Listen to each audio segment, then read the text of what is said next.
I always thought nature would be the answer. The city was too much. Traffic, sirens, angry faces. My girlfriend Claire and I wanted a break. So we rented a tiny off-grid cabin in northern Idaho. It had no Wi-Fi, no cell signal, and the nearest town was nearly an hour away. Just woods, mountains, and silence. We brought enough food for a week, a few books, and our dog Max. The listing said the place was old but cozy. It had a wood stove, a small deck, and a private hiking trail that circled the property. No neighbors in sight. It sounded perfect, and at first the air was clean. The trees made soft music when the wind blew. Max ran in circles every morning, chasing squirrels and digging holes. Claire smiled more than she had in months. We drank hot tea by the fire and slept without alarms. But on the third night, something changed. It started with sounds. We've just gone to bed. The cabin was pitch dark. No lights outside. No glow from phones. Just black. Then, from somewhere beyond the front wall, we heard it. Knock, knock, knock. 3 soft, slow knocks. Claire sat up in bed. Was that? I nodded. Max growled. I grabbed the flashlight and crept toward the door. The knock didn't come again. I opened the door slowly and pointed the light outside. Nothing. Just trees and darkness. I shut the door and locked it. We both stayed awake for a while listening, but there were no more sounds. The next morning, I checked around the cabin. No footprints. Nothing moved. I figured maybe it was a branch or animal. Claire wasn't so sure. That evening, we took Max on the hiking trail that looped behind the cabin. It was quiet at first, just crunching leaves and bird calls. But halfway through the loop, we saw something strange. A small pile of stones, carefully stacked, right in the middle of the trail. Someone had placed them there, balanced, fresh. I leaned closer. One of the rocks had red paint on it, or maybe something else. We didn't touch them. Back at the cabin, I tried to stay calm. I told Claire maybe a hiker had marked the trail. She didn't answer. That night, the knocks came again. This time they were louder, and from the side of the cabin. Max barked, his fur standing up.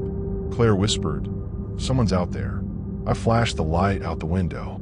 No one. I opened the door. The night was still, but when I shone the light downward, my chest tightened. There were 2 footprints in the dirt. Bare feet, no shoes, and they were large. Too large to be Claire's or mine. I closed the door and locked it. Claire didn't sleep that night. Neither did I. The next morning, we found a small wooden carving on the deck. It looked like a stick figure, arms up, with a tiny notch for a face. It was freshly made, sitting right next to Max's food bowl. We packed our bags. I told Claire we'd leave at first light. The road back was too narrow to drive at night, but the last night would be the worst. At midnight, we heard footsteps, not walking, running, circling the cabin fast, heavy, thudding on the porch, then silence. Max barked nonstop. We sat in the dark, frozen. Claire gripped my arm. I held the flashlight and a kitchen knife, not knowing what good they'd do. Then we heard a whisper, so faint we almost missed it, from right outside the bedroom window. "Don't stay." Just those 2 words. Then footsteps again, this time slower, moving away into the trees. When the sun came up, we ran, tossed everything into the car and left. As we pulled out, Claire looked back at the cabin. Her voice cracked. "Jake, the footprints." I stopped the car and looked. There were dozens now, all around the house. Some deep, some smudged, all barefoot, all circling. We never went back. We called the rental company when we got to town. The woman on the phone didn't sound surprised. "You're not the first," she said. "Most folks don't last more than 3 nights. Some report strange visitors." We asked if it was a prank. She sighed. "We don't know. The sheriff won't come out that far unless someone's hurt. Locals think it's just old stories. But we're removing the listing soon. Now we're back in the city. The noise here doesn't bother me anymore. I sleep with the windows locked. Max doesn't leave our side. Sometimes at night, I think I hear it again. Knock, knock, knock. But when I get up and check the door, it's always just the wind. At least I hope it is." I moved into my uncle's old cabin last fall. It sat deep in the woods, 3 miles off the main road, and had no neighbors nearby. Just trees, birds, and silence. After years of city noise, I wanted peace. I thought this cabin would give me that. The first few weeks were quiet. I chopped firewood, fixed up the roof, and spent my evenings reading or walking my dog, Benji. He was a small black and white dog who barked at everything: squirrels, leaves, even wind. But at night, he always stayed quiet.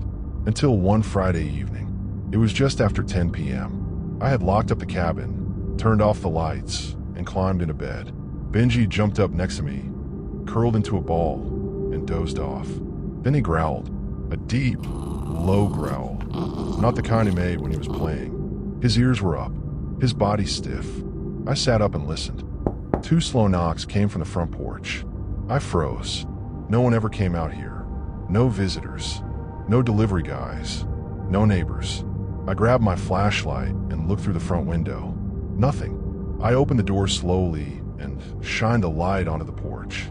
Empty, but there were fresh footprints on the steps. Big ones. Muddy. Still wet.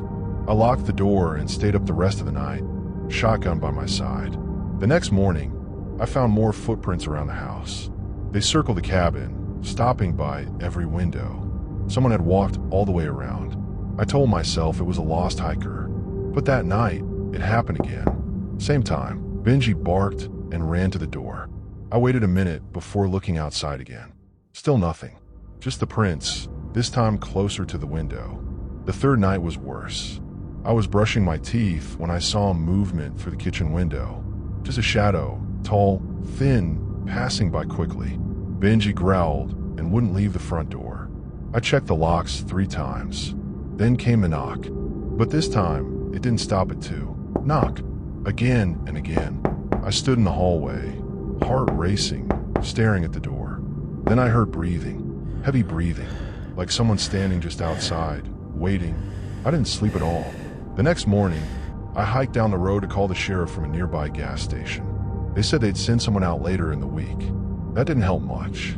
So I went to the hardware store, bought motion lights and cameras, and set them up around the cabin. I felt a little better with the lights.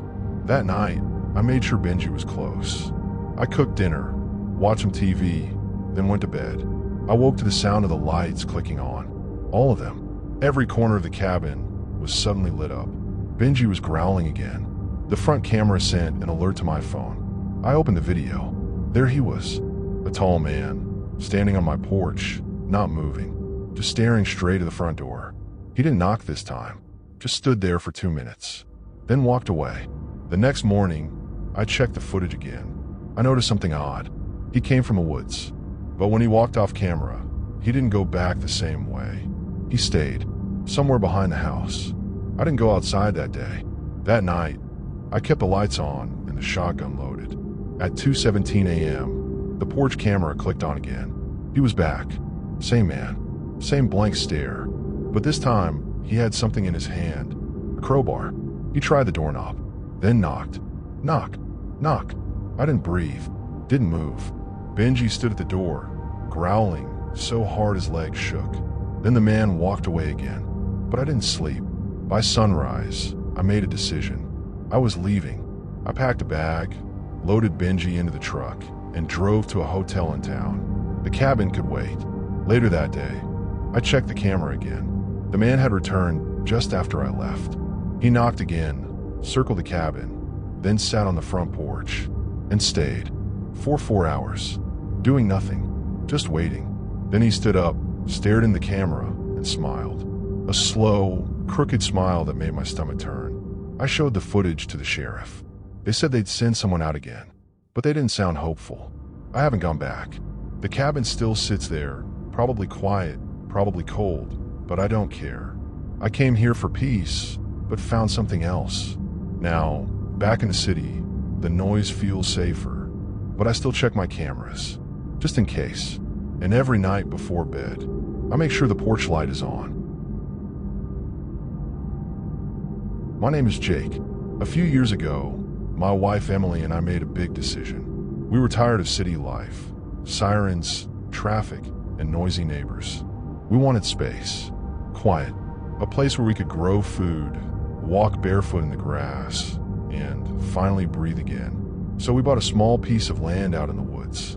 It was cheap, about 2 hours from the nearest town. It came with nothing. No house, no power, just trees and dirt. We didn't care. That's what we wanted. We packed up our old camper van and moved in with our dog, Scout. The first week felt like a dream. The air smelled fresh. Birds sang in the morning.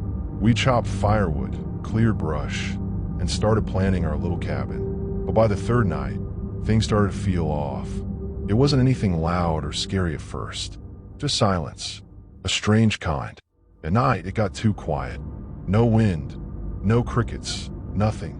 It was the kind of silence that made your ears ring. Emily noticed it too.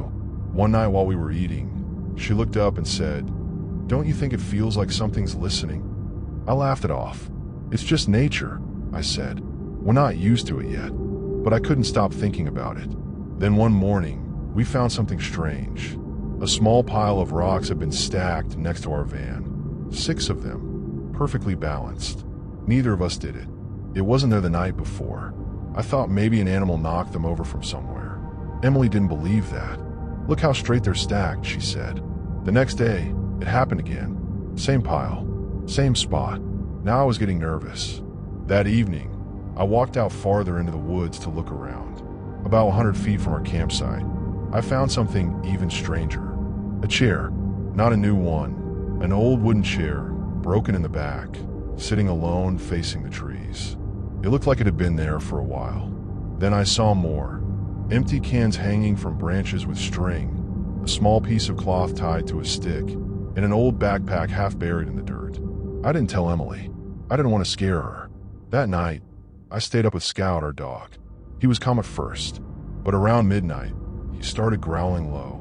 His ears stood up, and he stared at the window. I peeked out. Nothing, just black trees. But Scout kept growling. For over 10 minutes. I held a flashlight in one hand and a hammer in the other, just in case. Emily stayed in bed, frozen. The next morning, we found muddy boot prints near the fire pit. Fresh ones. They circled the van once and disappeared into the woods. Emily looked at me and said, "Jake, someone's out there." I finally told her about the chair and the strange stuff I saw. She didn't speak. She just started packing. We agreed to leave, but it wasn't that easy. We needed to wait until morning to drive out safely. The dirt road was too narrow and full of bumps to risk at night. So we stayed one last night. I locked the doors, closed the blinds, and kept the lights off. Around 2 a.m., it started. First, we heard soft crunching, like someone walking through dry leaves. Then a light tap on the van window. Emily clutched my arm. Scout growled low and steady. I didn't move. I just waited, heart thumping. Then another tap, on the opposite side. Whoever it was, they were walking around us, slow, like they were waiting for something. I finally shouted, "Get out of here. I have a weapon." Silence. And then, footsteps, fading, vanishing into the woods. We didn't sleep. At sunrise, we drove off fast. No coffee, no breakfast, just grabbed what we could and left. Back in town, we told a forest ranger. He didn't seem surprised. "Some folks live out there off-grid," he said. "Been out there a long time. Don't like visitors." I asked if they were dangerous. He just said, "You did the right thing leaving." We never went back. Now we live in a small house in the suburbs. No trees, no wild silence, but I'll take car horns and lawnmowers any day. Sometimes at night, when the wind rattles the windows, I still think about that tap, that chair, those footprints. We went looking for peace, but someone else already claimed it.